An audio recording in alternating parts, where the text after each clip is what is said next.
What's up, YouTube and fellow Guardians? Una here to bring you another Star Wars video, and today I am bringing you the video that you did, if you know me, is the least likely you thought I would make, but it's a Rancor video.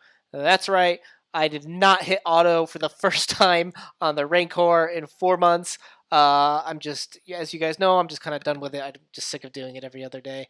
And Vader was nice because you could solo it, and all you had to do was just kind of have an Empire team and just hit auto, and it worked. But unless you have amazing mods, those days are kind of gone. Jin keeps the dream alive. So if you have Jin, she is absolutely better. But what happened was, I Am Your Father sent me, he put on the server a really interesting team. He put together this Teebo kind of first order. Okay, there's no design to like in the sense of like a first order or whatever. He's got two first order tunes, right? Phasma, first order officer. First order officer will remove and give turn meter on his third special. I think it's a 3-turn cooldown. I think Phasma obviously gives it with advantage, and then Teebo will basically kind of obviously strip the turn meter, and he has like the ability to go stealth. Rex, everybody knows Rex for his basic, and then tenacity down from TIE fighter pilots so that that you don't have to worry about potency mods. And it's got me thinking. It was really, really interesting. I don't really have first order this high or Phasma that high. At the time I didn't have Rex. I think I have Rex now. My Teebo, I think he's gear 9 as well. So I was like, hey, that's interesting, but I don't really run first order that way, and I don't really feel like working on tunes just for Rancor. So I thought I'd put together a little challenge to myself of saying, hey, could I once again solo the Rancor? And I kind of did, and I still think basically the Vader lead with Jin and basically Tarkin and some other Empire units is better because you can do it on auto. Jin is the queen of the Rancor, but I don't have Jin. I don't have time to really gear her up in time just for the Rancor. So I threw together some units that I thought would just be kind of fun, and I thought this would be an interesting option to you because with this team, Teebo will be stealth 100% of the time.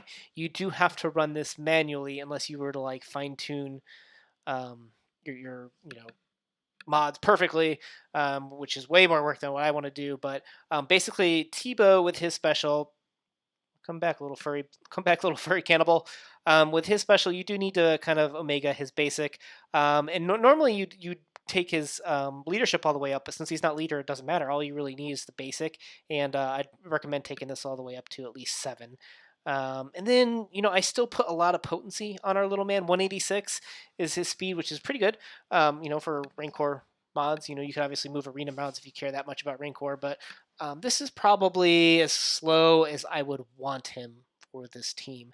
It feels like maybe 180-ish is kind of the lower threshold for when he'd be able to potentially get 2 chances at the turn meter remover, and also just with if your Empire just completely fails and just gives turn meter in phase 4, he'll have time to go twice. So I just feel like Teebo is probably the most important for speed, and I did still want to put potency on him just because I'll talk about it through the walkthrough that there are times that when TIE fighter pilot doesn't have his tenacity down, like the beginning of a phase, particularly phase 4, that's when it's most critical that Teebo still hits it, depending on where his turn meter is and stuff like that. Because otherwise, phase 4 could just wipe you out immediately, depending on your units. Yeah, so mine's 9.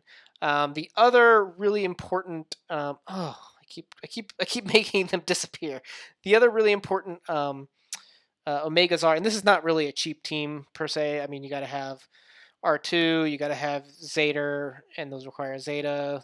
Zader's a long farm. R2, you got to have a whole bunch of Empire team, but at least it's all Empire to kind of create this, but it's not the easiest team to put together.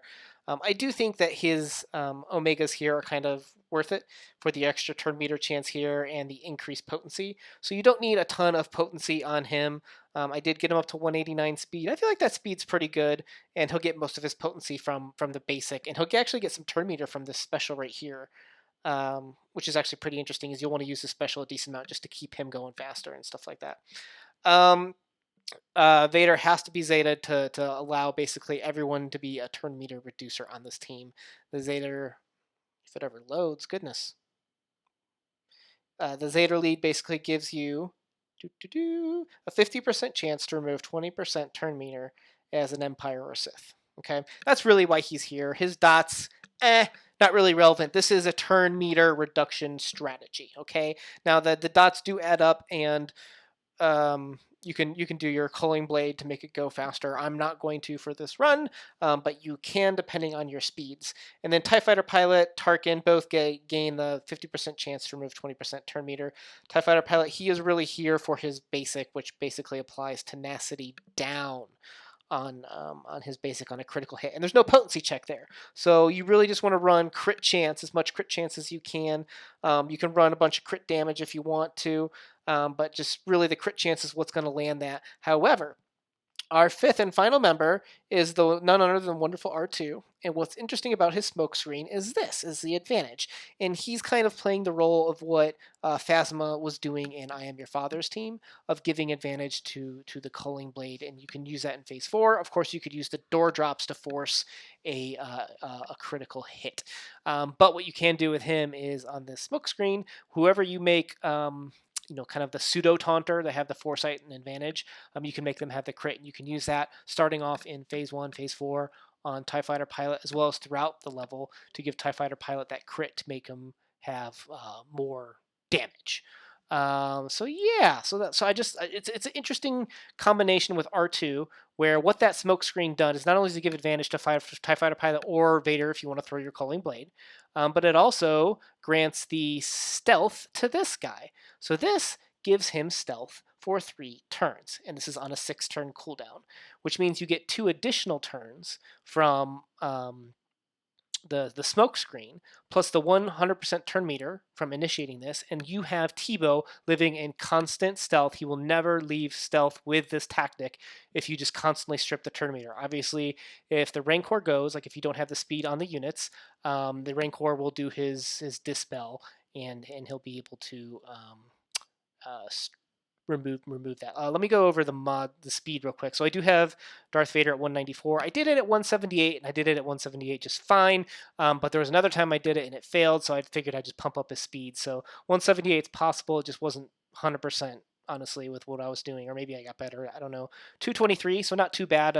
He's not on my arena team, so I don't have tons of speed mods on him, and he's just mods all over the place just to get up to 214. You just want, and in 214 is way more than what's needed. He could be a lot slower than that. He just needs to have this smokescreen special ready every 5 turns of Teebo, because then Teebo will live in constant stealth. So with these speeds, it's a solo. It's not a problem.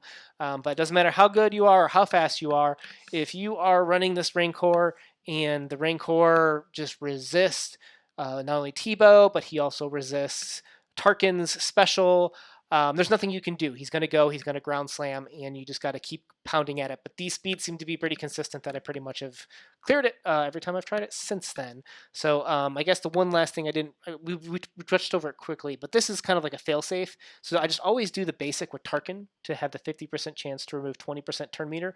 But when Teebo gets resisted, okay, what you're going to want to do is the special here, which has a 100% chance once a Megid to remove 50% of the turn meter. And that really helps you out, which basically makes it kind of like you didn't miss Teebo. It brings his turn meter low enough that it's going to be more than enough time for Teebo to come back around to give another chance at removing turn meter. So it's really kind of Grand Moff Tarkin as the failsafe, Teebo as the main turn meter reducer, with everyone else just hitting their basics.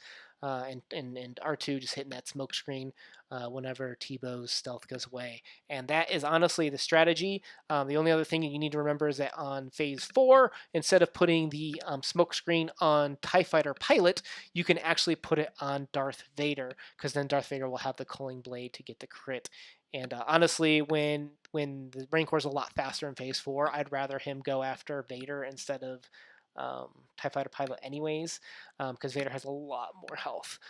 In phase 1, it's pretty simple. I did make some mistakes in the beginning where I probably should have changed around the order, but what I basically do is just keep, whenever I do the culling blade and all the specials are removed, basically you only want to do that when the door's down, or when you can put the advantage somehow on to TIE Fighter Pilot. But you can't really do advantage with TIE Fighter Pilot and with Vader. That's where you need to have had Phasma. So that's why I only try to do the culling blade when the door is down. But what you want to do is basically, as soon as you strip all the buffs with the culling blade, you want to immediately put up a slowdown with Vader's Omega on the Force Crush. You want to do the intimidation tactics as often as you can, just because that gives him some turn meter. In my opinion, I think it helps out a lot. And then just do the basic whenever it's not ready, and then whenever Teebo gets resisted, just throw out the ultimate firepower. Other than that, it's mostly just basics with the occasional smoke screen. So I don't think it's that. I don't think it's that good. You know what I mean? Like you can't run this on auto because it does require a different design. But it was fun. You know, I saw I Am Your Father's run, and it was just very inspiring. I thought I was like, oh, that's really fun. I think that's pretty cool. So I went for a team that would do something similar, and I was like, well, why can't Teebo live in constant stealth? I'm sure there's other people that have. Oh, maybe they've run this exact team. I don't know. I haven't seen it.